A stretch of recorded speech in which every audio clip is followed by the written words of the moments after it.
Hi guys, I've been told right across the street, the road there is the shortest street in the UK, and it starts over from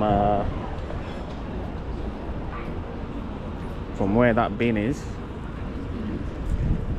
to the end of this wall. That's the end of the street, and the street is called Wapma Gate. That's the name of the street. So the moment we're in Yorkshire, I booked a bus tour to do some sightseeing, and the bus is not reliable. I'm gonna have to claim my money back. It says every 15 minutes, but it's not 15 minutes.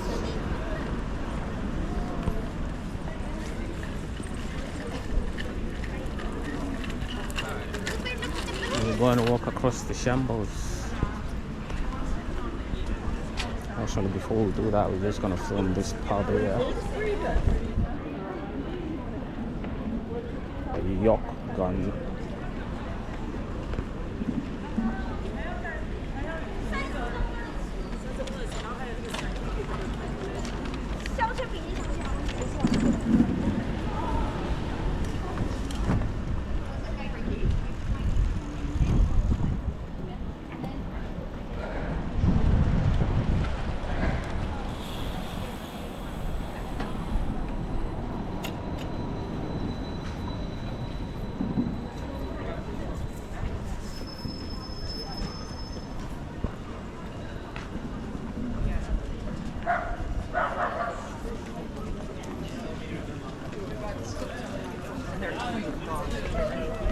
You know all of them.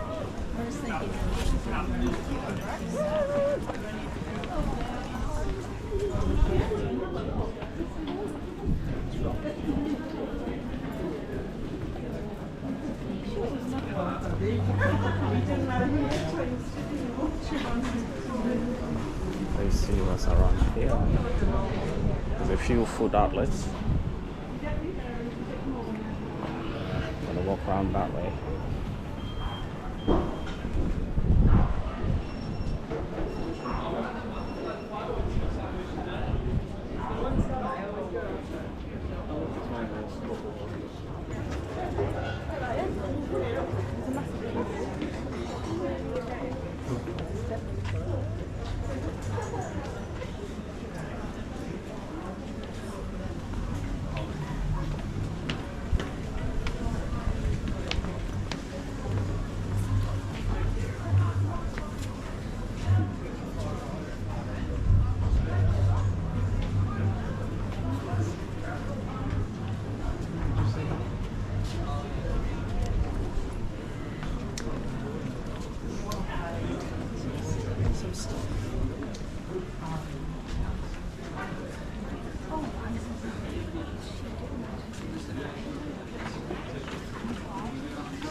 What is it? Perch. You're interested? No. No. I do not want to go out.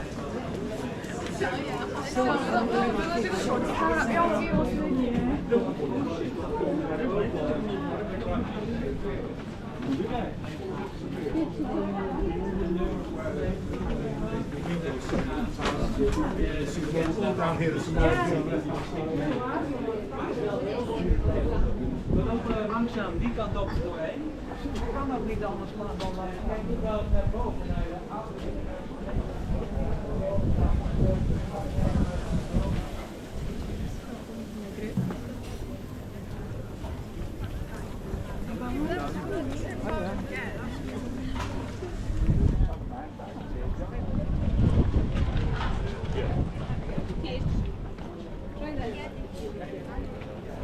Dat is een binnen.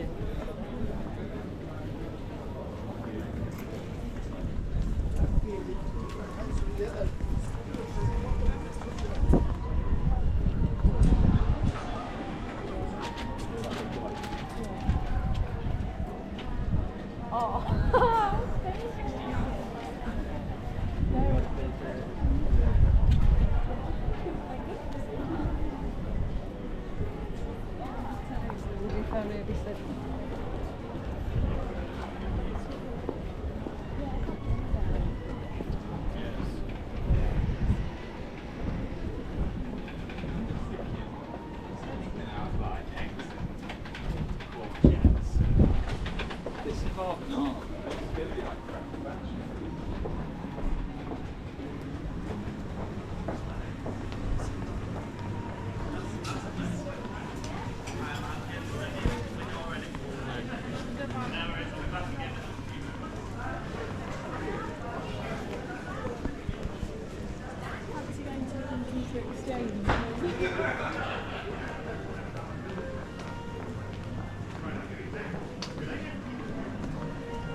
Lovely if he looks back down, it's sort of...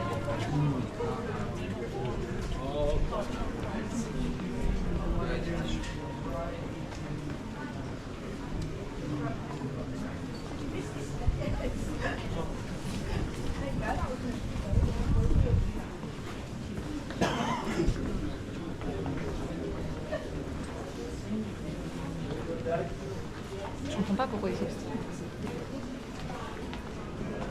So this is very original. Was it? Yeah, yeah. One of them even has a little thing that's walking sitting on it. I can't remember that's called, but when they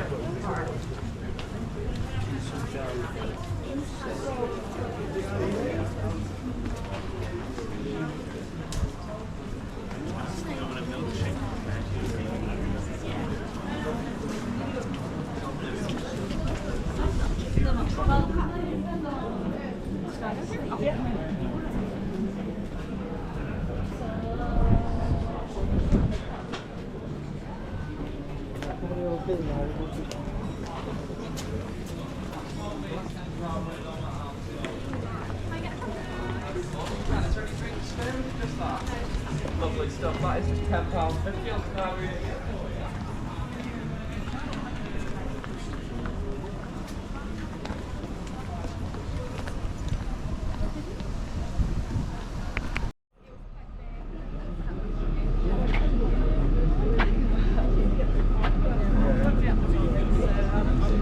The bag is still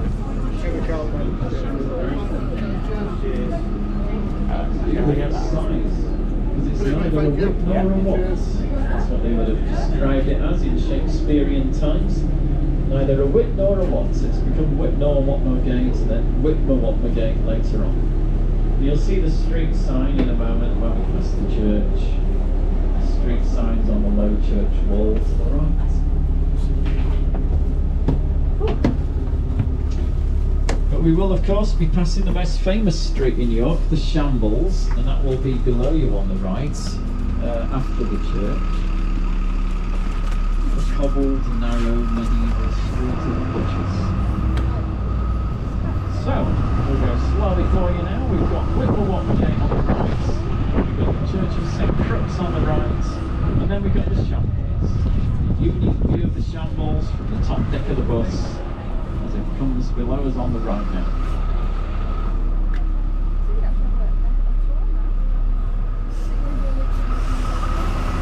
There's the Shambles on the right.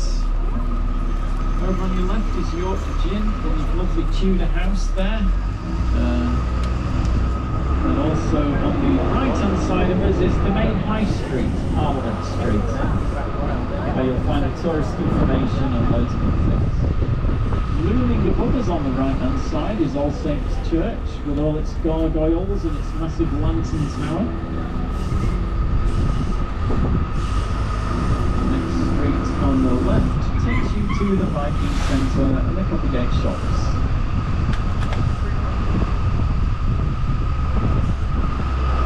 Right in front of us now, a narrow street sloping down to the riverside promenade.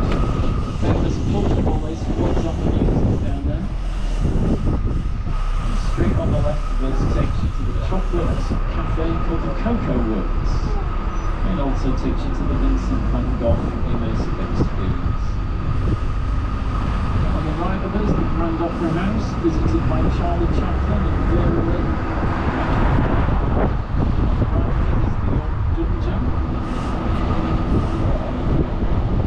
Also on the right hand side of us, the Victorian Magistrates Court, still in use today.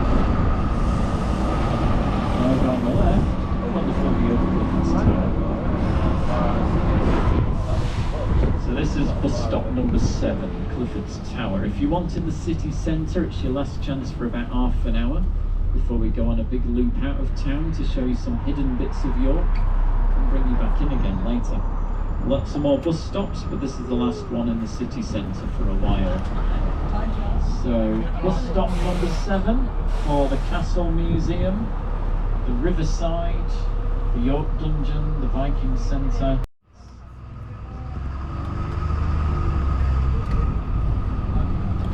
In the 1700s, the jail buildings in the distance on the left were added, and the courthouse on the left was also added.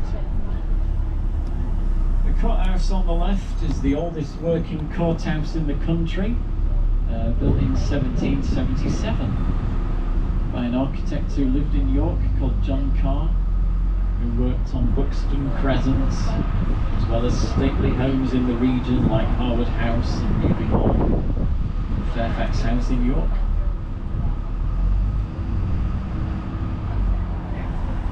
So originally there was a wall going all the way around York Castle, and it covered all the land to the left of the road, not just Clifford's Tower. The wall would have gone all the way around here, and you can see a bit of it on the left now. This corner tower on the left is part of the castle wall. If you look over your left shoulder, you'll see the front of the York Castle wall where the drawbridge would have been, and this can all be visited as part of the Castle Museum as well.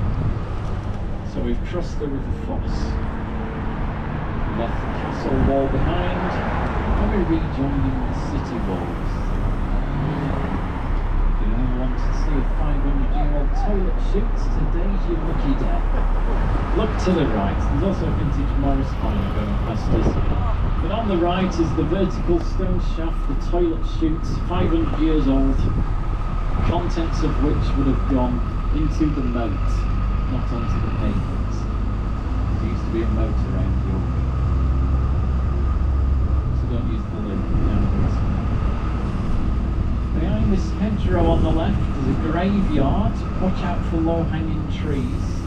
In the graveyard is the gravestone of Dick Turpin, the notorious highwayman.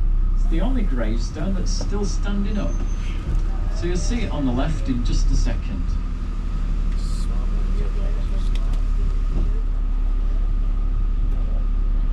So there's plenty of other gravestones, but they're all laid down. Dick Turpin's is the only one standing up. And if you look to your left towards the back where those people are, that's Dick Turpin's grave. So you can visit the churchyard. As you can see, we've got a bus stop coming up in just a moment, number 8. Dick Turpin, the notorious highwayman, a violent armed robber, robbing people at gunpoint, breaking into people's houses and torturing them for their possessions, murdering people. A really nasty bloke, not the hero you might be thinking of. Lots of stories were made up about him after his death. Stories that weren't true. The reality is a lot more interesting, but he was a very dangerous person. He committed his violent crimes down south, and then he was hiding out up north. He was from Essex originally, but was hiding out in Yorkshire, stealing horses. And that's what got him into trouble up north, and held in the castle jail for 5 months and sentenced to death. But I'll tell you more about that later on, because it's not the end of the story.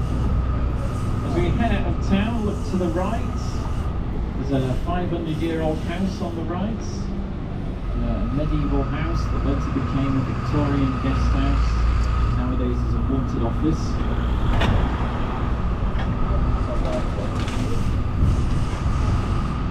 Straight in front of us is the third of 4 main towers of the city walls, Walgate Lighting.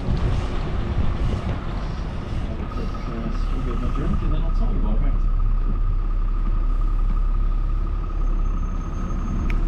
Here, you'd be best to wait for the bus because it's a heck of a long walk back into town behind you. We've just come along the longest street within the city walls. The city walls do come quite a long way out of town before taking you back in again. So we do have a bus stop here, but you can also have a rest inside the tower on the days like today when it's open. I'm not sure on its opening hours, but it is open today. And it's got a cafe inside it. It was originally built as the gatekeeper's lodge, the white part of the tower, and there were people still living in it until about 70 years ago. The most unique thing about the tower is the barbican on the right. There's 45 passageway on your right, sticking out the front. As we turn the corner, you've got a great view looking back at it. This is how you defend the entrance into a walled city. You've got a big barbican with an archway at each end, soldiers on the back of them shooting down on you. Turn the corner, so, very dangerous place to get caught.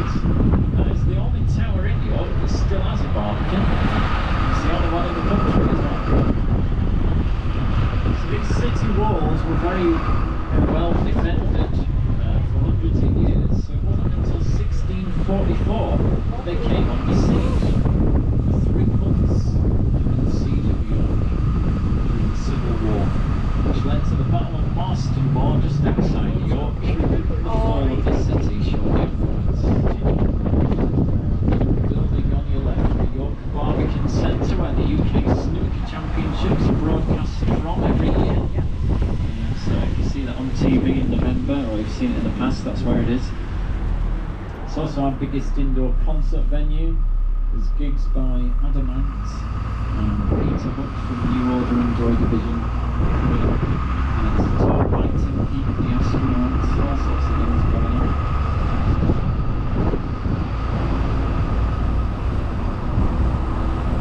To go under a massive crane. On their first visit to in 1963, they did 4 gigs in that year. 3 of them as a support act, the 4th one as headliners. Another famous person to play in the old theatre in York was John Barry, who would later become an Oscar-winning composer from York, doing Born Free, Out of Africa, Dances with Wolves, Midnight Cowboy, 11 of the best James Bond theme tunes like Goldfinger and Diamonds Are Forever. Just recrossed the big cross. Running right, a view of the front of York Castle, now part of the Castle Museum.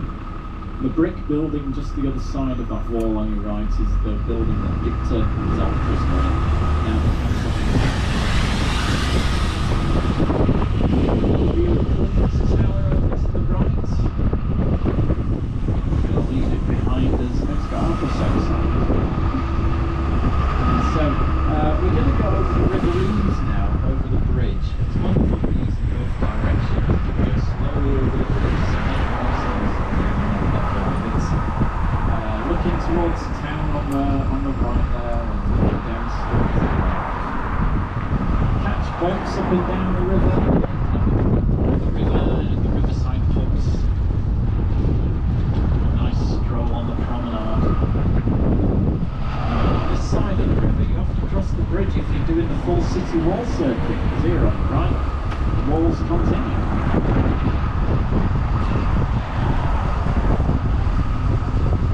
2.75 miles all the way around York by walk. Well worth doing if you've got the time, good hours spare. It's a wonderful thing to do. There's only a few gaps, so one of the gaps is the river. So we're leaving the walls behind, taking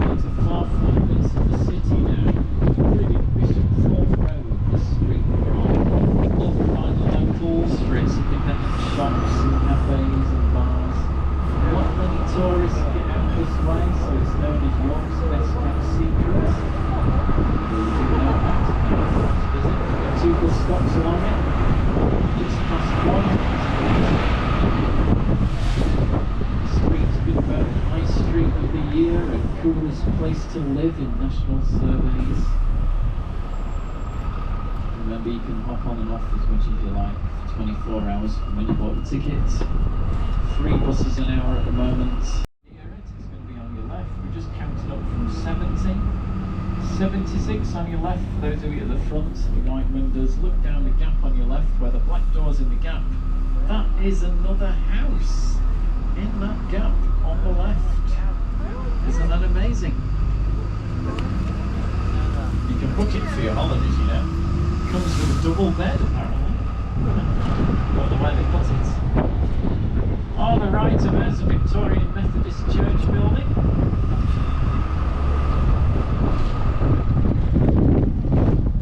This big loop that we're on now takes us a long way out of town, past one of our old chocolate factories, and past the race course, and past the site of Turpin's execution. But before we do all that, we'll pass a pub on the right called the Winning Post. And a band from York did some early gigs here in the 1990s. They were part of the Britpop scene along with Oasis. And like Oasis, Shed 7 have reformed. Shed 7 did a homecoming gig a few weeks ago in the Museum Gardens. Companies ensured that combined together, they became the second biggest industry in the city for many years. But the biggest source of jobs were women. More than half the workforce were female, including the mother of comedian Frankie Howard. His mum worked at Roundtrees. They lived in York for a few years. Howard was born in the city and became famous for work on land. Down the street on the left is the first glimpse of the Terry's factory, but we're going to get much better views of it because they've built all these new houses in front of it. They turned the Terry's factory into a massive block of flats. So if you keep looking over your left shoulder and beware of the branches, then you will shortly get an uninterrupted view of the old Terry's factory, and you'll see how big it really is, or was. This is where all those chocolate oranges were made, from when they were invented here, right through until 2005. Building that's over your left shoulder now.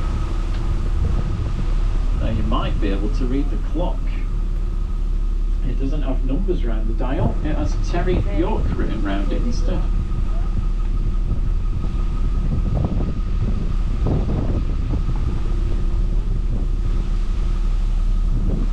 Now, if you worked at Terry's in the olden days when they had the York race course, and in the same year that the chocolate factory closed, the Royal Ascot was held here in 2005. The Queen and Prince Philip were watching it. That was one of 10 different visits that Elizabeth II made to York during her reign. It's also where the Pope visited in 1982, and a crowd of 200,000 people met him here, and he only had a big enough. In 1904, Buffalo Bill and his Wild West show were here, pitched upon the grass on your left on Independence Day, no less, performing their sharpshooting, their mock battles, and their rodeos and things like that. Some people dug him up and ran off with the body. It was 3 days after his death before he was reburied in the graveyard that we saw earlier. And it's after that the stories began to be told about Turpin, turning him into the hero of a Victorian best-selling novel and many movies in the 20th century, starting as far back as 1906. With a silent movie that's 10 minutes long and big time. So of course he wasn't from York, but another famous criminal was, and that was a chap called Guy Fawkes. Guy Fawkes was born in York in 1570, later on tried to blow up the House of Parliament and failed. And across the country people celebrate bonfire nights, but not the people at his old school. 400 and so years later they've never celebrated bonfire nights. It's his old school anyway. Some other famous people from York include the actress Judi Dench, who's with Queen Victoria, James Bond's Boss M, Lady Macbeth, and loads of other roles on Stadium Square. There's also Mark Addy from the Full Monty in Game of Thrones. Also in Game of Thrones was David Bradley, who's also been in Doctor Who, but most famously is Mr. Filch, the caretaker at Hogwarts in all the Harry Potter films. He's from York. There's also the poet W.H. Auden, the writer Kate Atkinson, comedian Frankie Howard from Carry On film appearances and Pompeii and loads of other comedies. John Barry, the composer that I mentioned earlier in Shed 7.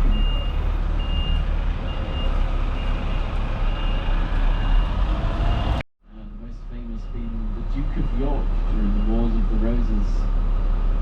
He would later get the last laugh, although he wasn't around to appreciate it. But he got the last laugh because his supporters, shortly after his death, won the Battle of Taunton just outside York, the bloodiest battle in English history. And at Taunton, the Yorkists won, and their enemies' heads were put on the walls of York instead. The Duke's head was taken down and his son became King Edward IV, and his younger son later became King Richard III.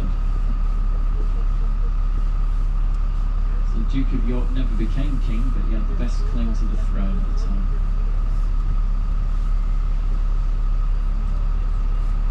The tower ahead of us is also where the visiting royals passed through when they visit York.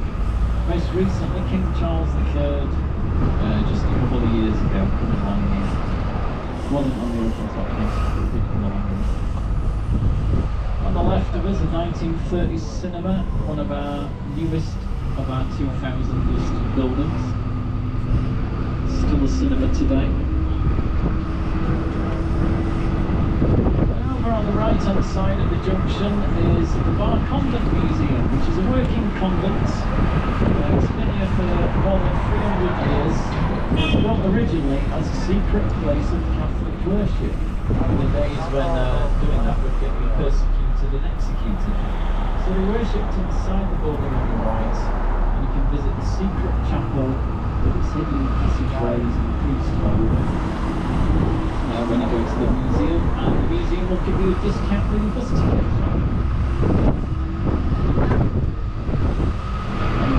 Side, you can see a painting of a green beetle called the tansy beetle.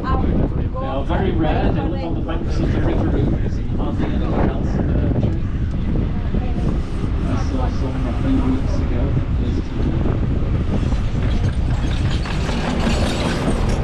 really are big. Over to your left is York Railway Station.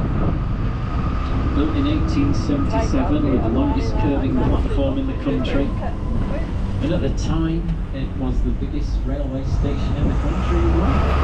Possibly the biggest railway station in the world, but not anymore. We're coming up to our bus stop for it, stop 19 for the station and Railway Museum. If any of you are heading originally railway office for the North Eastern Railway. So it gives you some idea of how big and important the railways were. Now we're driving into the Memorial Gardens.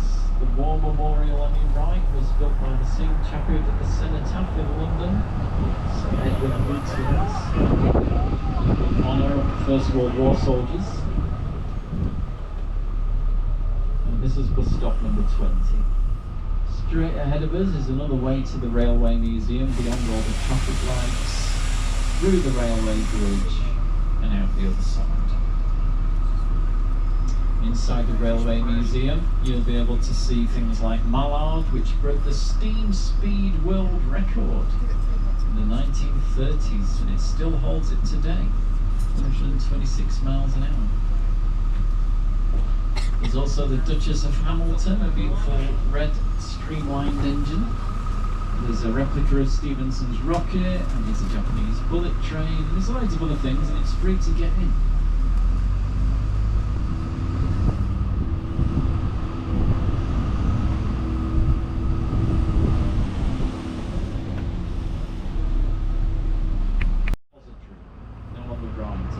was a multi-storey car park, well, for horses, 3 levels of stable. You could go up a ramp to get sort of everything. We're now crossing the river to bus stop 21. Below you on the left is where you catch the cruise boats from. Great views in both directions as we cross the bridge again. It's also great places to have a drink by the river. There's a ramp on the left that takes you down to the riverside. Next street on the right takes you into the centre of town.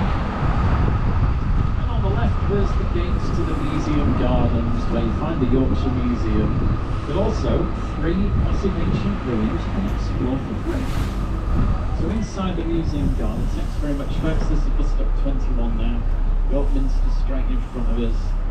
Inside the museum gardens are the ruins of the Roman fortress and the medieval abbey. 2 massive ruins you can explore for free. And also on the left, the ruined medieval hospital, which you can also wander around. Looks a bit like a church because it was a hospital run by monks in those days. They were the educated people who could heal you and also pray for you.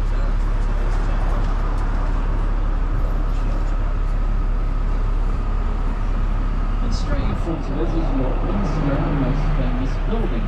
The other church spire you can see in front of it is the Victorian St Wilfrid's Church. The Minster's a lot older. In fact, there's been a minster on this site for 1400 years. The first one was made out of wood. The one we see now is the 5th one, built between 12. The minster was struck by lightning in 1984. The whole section of it burnt down, reopened 4 years later. Now there's an exhibition about the 1984 fire at the moment. More recently than that, the first female bishop of the Church of England was created at York Minster, and that was just 9 years ago. So we're now coming towards bus stop number 1, and this is Exhibition Square. If you started the tour here an hour ago, you don't have to get off, remember, you can stay on, and if there's anything on the tour you want to go back to, you can go and stay on